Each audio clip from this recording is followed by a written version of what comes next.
une de l'actualité de ce jour, l'église SEMA de Yopougon Camp Militaire a reçu la visite du président national des églises SEMA, le révérend Alain Lebrou Pierre. Dans l'actualité générale, les nouveaux bacheliers de Côte d'Ivoire pourront désormais faire carrière dans l'architecture. Une école supérieure d'architecture a ouvert ses portes à Abidjan. Sur le continent africain, en Afrique du Sud, la justice a confirmé que le président Jacob Zuma pouvait être poursuivi pour corruption dans un dossier relatif à des ventes d'armes. Toujours en Afrique, une plateforme en ligne a été conçue au Sénégal pour limiter le stock d'invendus de poissons. Enfin, à l'international, le taux de chômage est à son plus bas niveau au Royaume-Uni depuis 42 ans. Enfin, la place des femmes dans la société japonaise est au cœur de la campagne en vue des élections législatives anticipées. Madame, Monsieur, bienvenue. Merci de vous informer sur Béni TV, la chaîne des bénis. Nous ouvrons ce journal naturellement par le chapitre Religion. Les fidèles de l'église SEMA de Yopougon Camp Militaire à Abidjan ont reçu la visite du président national des églises SEMA, le révérend Alain Lebrou Pierre. Cette visite a donné lieu à un culte spécial le vendredi 13 octobre 2017. Plus de détails dans ce reportage.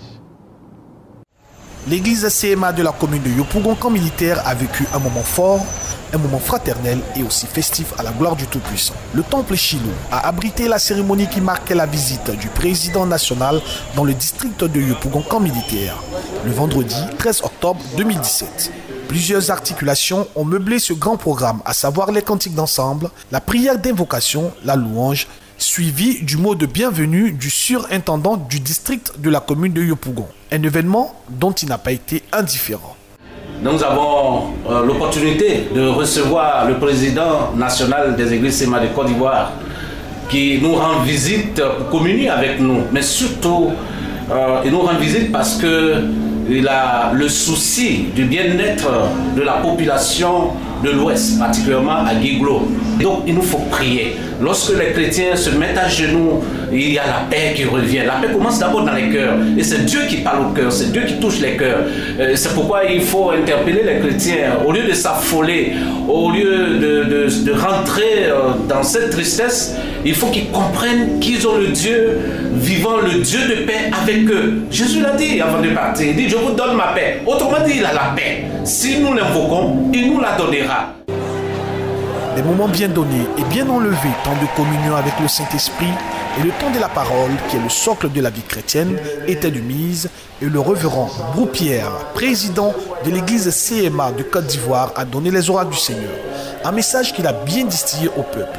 L'homme de Dieu n'a pas manqué de se prononcer sur la nature et l'envergure de l'événement. Quand on est président de l'église SEMA de Côte d'Ivoire, notre première responsabilité est de donner une administration à cette église-là. Et cela nous amène souvent à être dans nos locaux, dans nos bureaux. C'est une situation malheureuse qui nous affecte, et particulièrement notre région de Guiglo. La première disposition que nous prenons, c'est de prier. Les hommes vont tout faire. Si le Seigneur n'agrée, pas de solution. C'est pour cela que nous prions d'abord les genoux devant notre Dieu pour lui présenter la situation et lui demander de donner une solution durable à cette situation. Et lui, la solution qu'il nous propose, c'est la paix. Et nous cherchons qu'il y ait paix entre peuples autochtones et peuples allogènes. Ce grand programme qui symbolisait la visite du président national dans le district de la commune de Yopougon Camp Militaire s'est achevé par des temps de prière. Actualité générale à présent, les nouveaux bacheliers ivoiriens pouvant désormais aisément choisir de faire carrière dans l'architecture. Une école supérieure d'architecture a ouvert ses portes et l'établissement a été l'une des attractions lors du dernier salon de l'éducation. Lycée classique d'Abidjan Cocody, plusieurs institutions académiques réunies sur l'espace de sport pour le salon de l'éducation édition 2017. Les différentes universités et grandes écoles venues communiquer sur leur contenu et programme en adéquation avec le système LMD, la nouvelle donne académique en Côte d'Ivoire. Ces jeunes visiteurs s'attardent au stand de l'école d'architecture d'Abidjan. Un établissement supérieur en architecture, des futurs étudiants désireux d'en savoir plus sur le métier d'architecte. L'occasion a son sens d'ailleurs pour la présidente de l'Ordre des architectes de Côte d'Ivoire, présente elle-même à l'accueil pour mieux échanger avec les visiteurs. Nous sommes là pour faire la promotion de l'école d'architecture et montrer à nos jeunes Ivoiriens qu'est-ce que c'est que le métier d'architecte, un métier passionnant, et on les incite, n'est-ce pas, à venir s'inscrire à cette école d'architecture. Et le fait de faire cette école d'architecture en Côte d'Ivoire permet à tous les enfants, tous les jeunes Ivoiriens de venir dans cette école d'architecture. Aussi, cette école est ouverte durant, je ne dirais pas au monde entier, mais à toute la sous-région, parce que nous avons des enfants qui viennent d'un peu partout de la sous-région. Nous avons même des enfants qui viennent depuis le Liban pour s'inscrire à cette école d'architecture. Pour vous dire que déjà notre école a une portée internationale au bout de ne serait-ce que de 2 années. C'est intellectuel ce que nous faisons, la richesse elle est culturelle. Parce qu'une fois que nous allons disparaître, c'est ce que nous aurons fait qui persiste, les pyramides sont toujours là. C'est ça qui fait que notre métier est passionnant, c'est ce qu'on laisse quand nous ne sommes plus là. Donc je les incite à venir, qu'ils viennent, qu'ils n'aient pas peur. C'est pas, souvent on nous dit, bon, question de cherté. Rien n'est cher quand on veut avoir une bonne formation. Une école d'architecture pour initier au métier du bâtiment, mais pour exercer l'activité, il faut être titulaire d'un bac à plus 5 et avoir des connaissances en dessin, en sciences et techniques.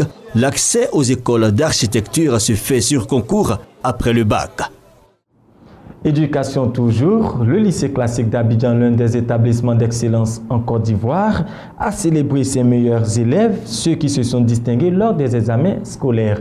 C'était au cours d'une cérémonie spéciale en présence du ministre de l'Éducation nationale et de l'enseignement technique.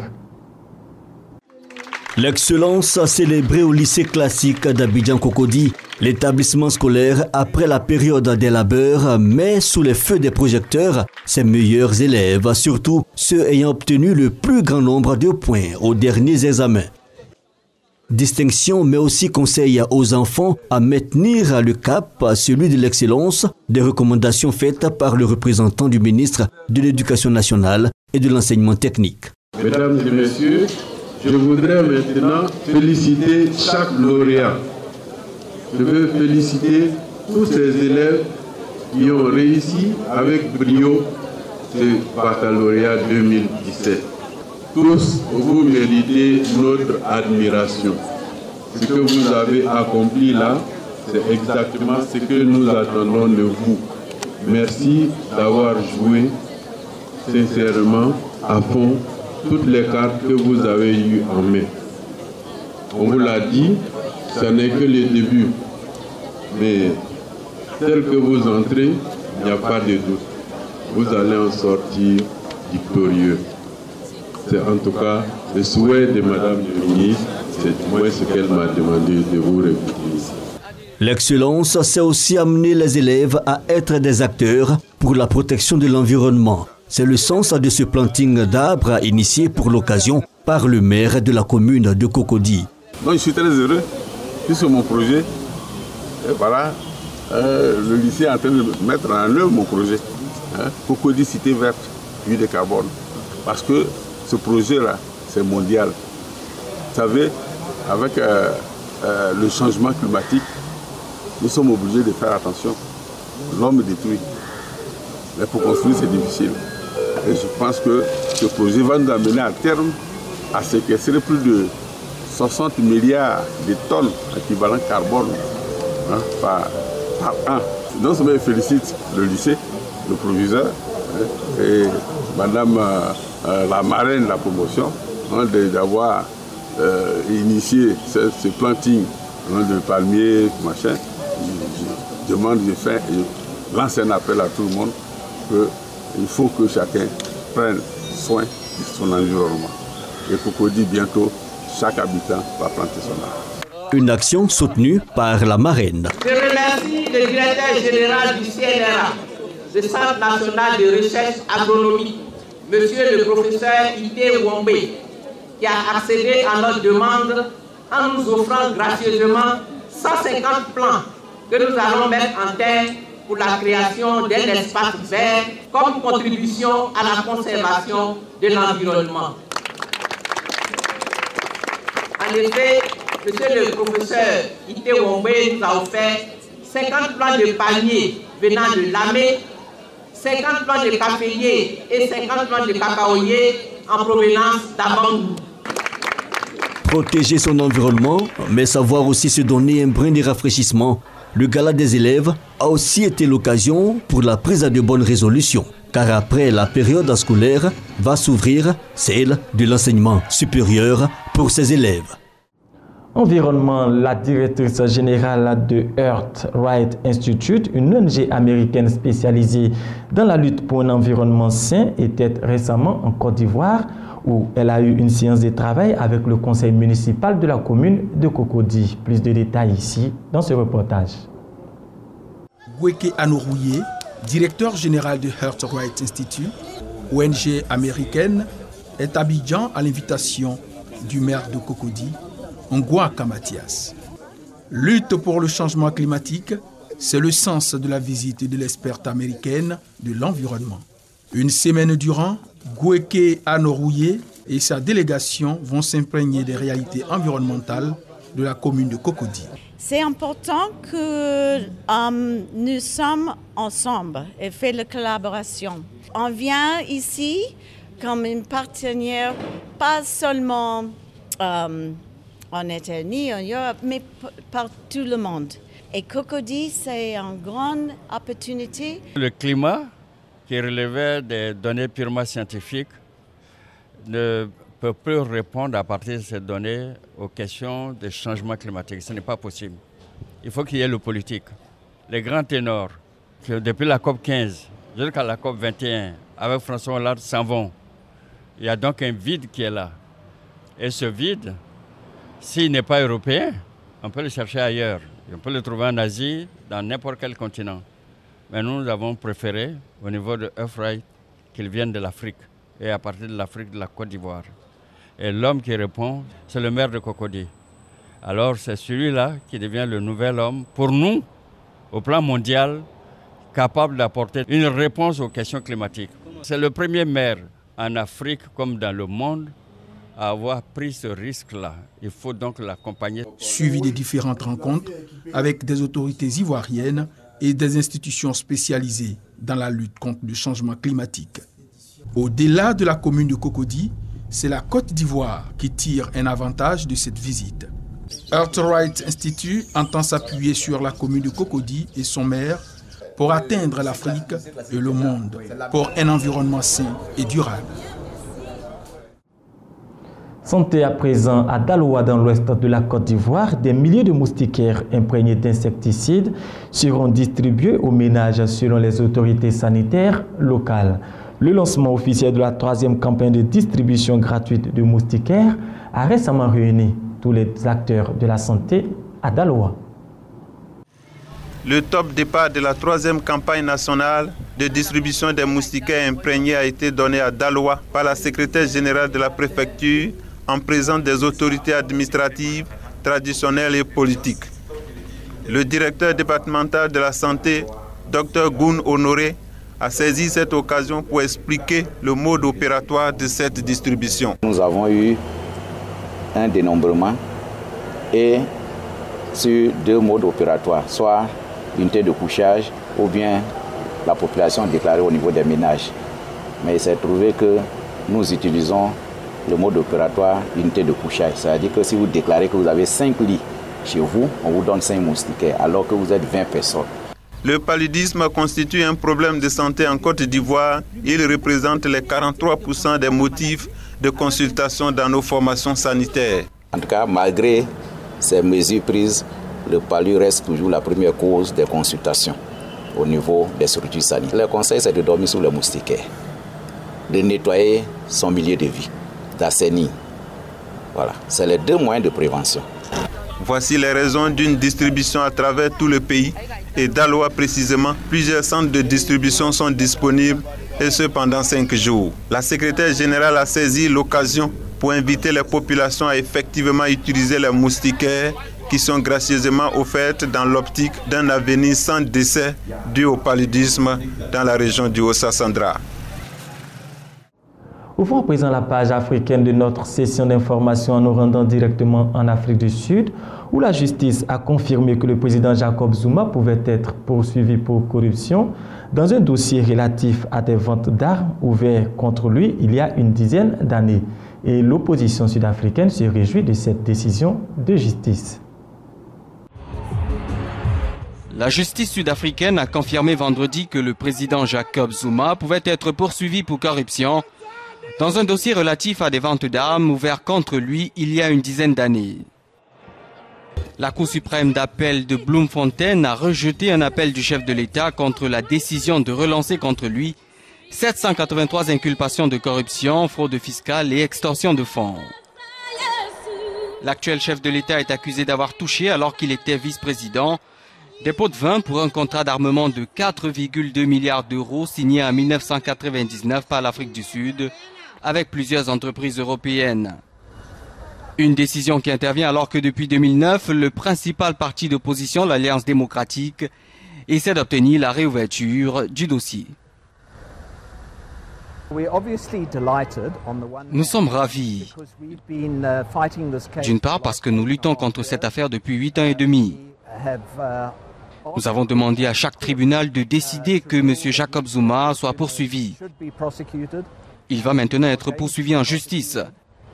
Il doit maintenant comparaître en cour et faire face aux 783 accusations qui ont été retirées illégalement et irrationnellement en 2009. Jacob Zuma avait été formellement inculpé, mais ses poursuites avaient été abandonnées en 2009 par le parquet général qui estimait qu'elles étaient motivées politiquement. Cette nouvelle décision judiciaire envoie la balle dans le camp du parquet général sud-africain qui doit désormais décider de relancer ou non le dossier et éventuellement de renvoyer Jacob Zuma devant un tribunal. Un mot d'économie à présent. Au Gabon, le nouveau port international d'Owendo près de Libreville est officiellement opérationnel depuis ce samedi soir. Cette infrastructure économique d'un coût d'environ 300 millions de dollars est la principale voie d'entrée de marchandises au Gabon. Au Gabon, le nouveau port international d'Owendo près de Libreville est officiellement opérationnel depuis samedi soir. Construit en 18 mois par le groupe singapourien Olam d'un coût d'environ 300 millions de dollars, ce port est une modernisation de celui existant en périphérie sud-est de la capitale, principale voie d'entrée des marchandises sur la façade atlantique de ce pays enclavé d'Afrique centrale. L'idée, c'était vraiment de faire un port efficace pour la sous-région par rapport à ce qui se passe dans la sous-région, un port très efficace et très efficient pour le Gabon, qui permettent justement après de désengorger l'économie et aussi de diminuer les prix par la même occasion au niveau des passages portuaires. La construction et la mise en service de cette nouvelle infrastructure portuaire qui s'étend sur 18 hectares avec une capacité de 150 000 conteneurs et 3 millions de tonnes par an a été au cœur d'un bras de fer entre Olam International et Bolloré, jusqu'ici en situation de monopole au Gabon, selon une convention de concession signée en 2007. Au Nigeria, pour relancer l'économie des villes du nord du pays, les jeunes misent sur la création d'entreprises. À Adamawa, Joshua Samuel, un jeune fabricant de chaussures, s'active pour la formation des jeunes entrepreneurs. Rebondir, c'est ce que les jeunes entrepreneurs nigériens souhaitent dans la ville de Yola, située dans l'état de l'Adamawa, au nord-est du pays. Joshua Samuel s'active dans son atelier de fabrication de chaussures. Il aide désormais les jeunes à retrouver du travail. Il a déjà formé plus de 20 jeunes futurs entrepreneurs.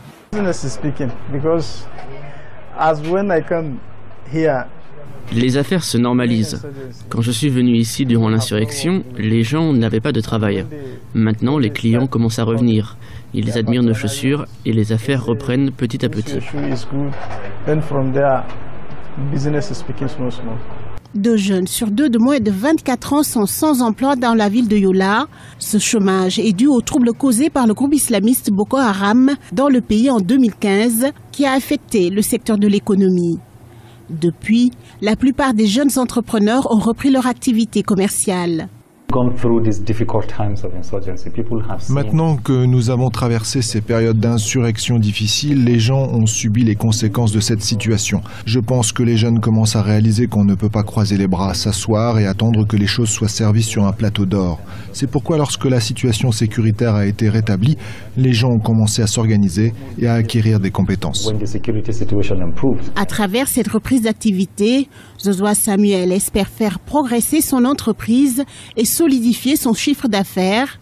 Son objectif, vendre ses chaussures à plus grande échelle dans tout le pays, mais également vers l'international. Entrepreneuriat toujours, mais nous nous rendons cette fois-ci au Sénégal où une plateforme en ligne a été conçue pour limiter le stock d'invendus de poissons. iWajun, c'est le nom de cette plateforme, propose de mettre en relation pêcheurs, vendeurs et consommateurs de poissons. Comme de nombreux Sénégalais, le poisson frais est le péché mignon de Mariam Seck. Seulement voilà, avec son agenda d'entrepreneuse, elle n'a pas toujours le temps de se rendre au marché pour s'en procurer. C'est en faisant la remarque que des cas tels que celui de Mariam se multiplient à Dakar, que de jeunes start-upers ont conçu la plateforme en ligne Emidjun, qui propose de mettre en relation pêcheurs, vendeurs et consommateurs de poissons.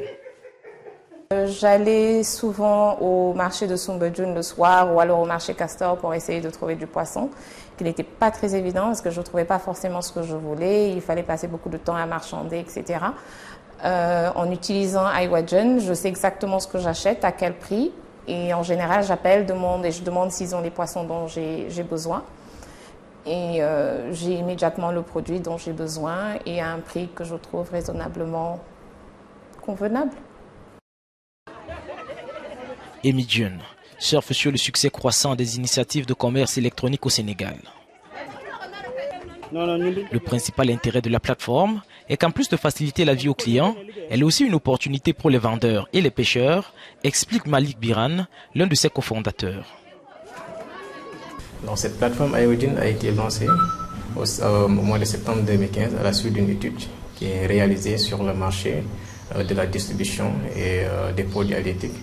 Donc une étude qui nous a permis de nous entretenir directement avec les acteurs et qui nous ont fait part de leurs difficultés qu'ils rencontraient en certaines périodes lors de l'écoulement de leurs produits. Donc ce qui freine un peu le développement de leurs activités et ce qui les pousse à vendre leurs produits aussi à des prix dérisoires. Donc c'est à la suite de ce constat qu'on a voulu apporter une solution à cette problématique et proposer une solution qui va leur permettre de développer leur activité et voilà, de pouvoir toucher le maximum de vendeurs, d'acheteurs. 2 ans après son lancement, le volume d'affaires mensuel d'Emidjun se chiffre à 4 millions de francs CFA. Une croissance rapide qui développe l'appétit des initiateurs du projet qui disent avoir besoin d'un financement de 30 000 € pour déployer le service dans l'ensemble du Sénégal. Nous restons toujours en économie en abordant le chapitre international de notre session d'information. À 4,3%, le taux de chômage est à son plus bas niveau depuis 42 ans au Royaume-Uni. Malgré les inquiétudes liées au Brexit, le taux de chômage est resté très stable durant ces 3 derniers trimestres, mais les salariés restent inquiets face à l'inflation galopante. Au Royaume-Uni, le taux de chômage est resté stable ces 3 derniers mois, malgré la menace que fait peser le Brexit sur l'économie britannique. Culminant à 4,3%, le taux de chômage est désormais à son plus bas niveau depuis 42 ans. Le pays compte 1,44 million de chômeurs pour 32 millions d'actifs. Malgré cette embellie, les salariés gagnent moins bien leur vie face à l'augmentation de l'inflation. Nous nous attendons à ce que l'inflation atteigne un pic en octobre ou en novembre pour atteindre le niveau des 3%.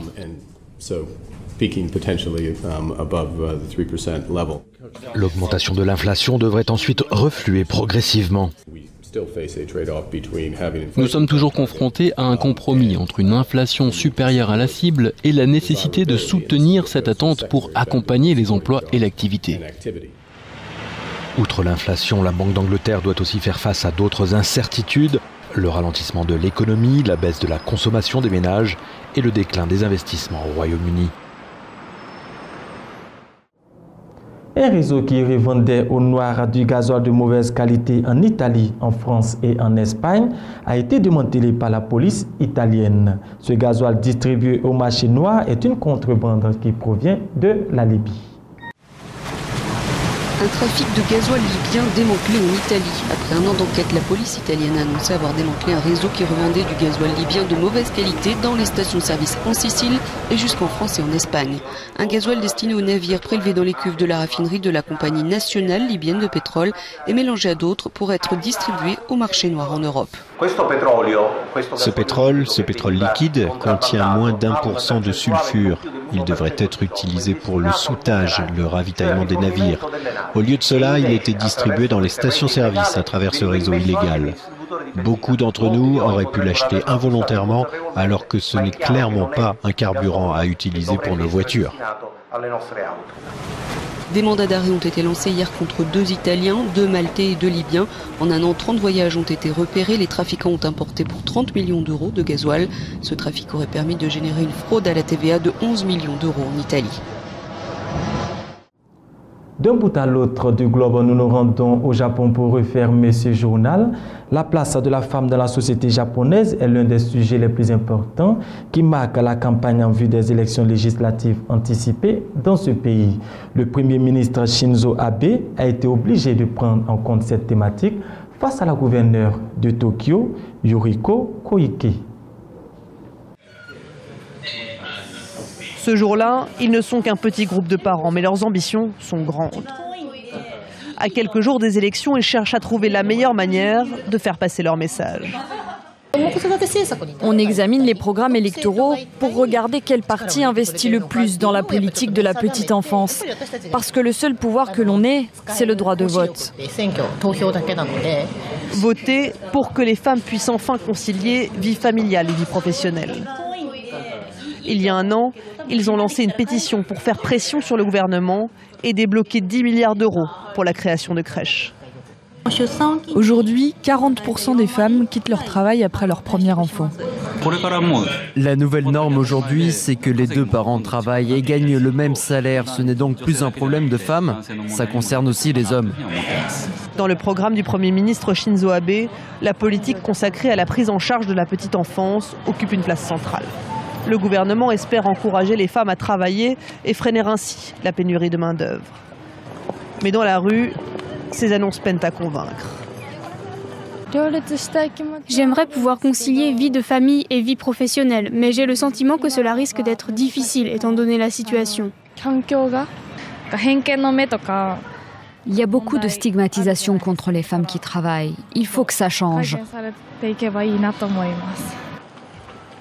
Pour beaucoup, ces mesures arrivent bien trop tard. Pendant plus de 20 ans, le Japon a investi la quasi-totalité de ses dépenses sociales dans la prise en charge des personnes âgées. 10% du PIB pour moins d'1% pour la petite enfance. Le taux le plus bas des pays développés. Il est urgent d'investir sur la nouvelle génération car on est arrivé à une situation intenable. Le problème, c'est qu'il y a très peu de femmes à des postes de responsabilité. Et je pense que le plus gros obstacle, c'est qu'il n'y a presque pas de femmes en politique.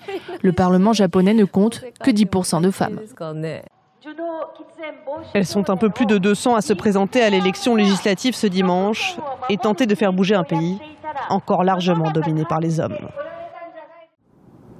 La fin d'une chose vaut mieux que son commencement, dit la Bible. C'est ici que s'achève ce journal que nous avons été ravis de vous présenter. Restez fidèles à Béni TV.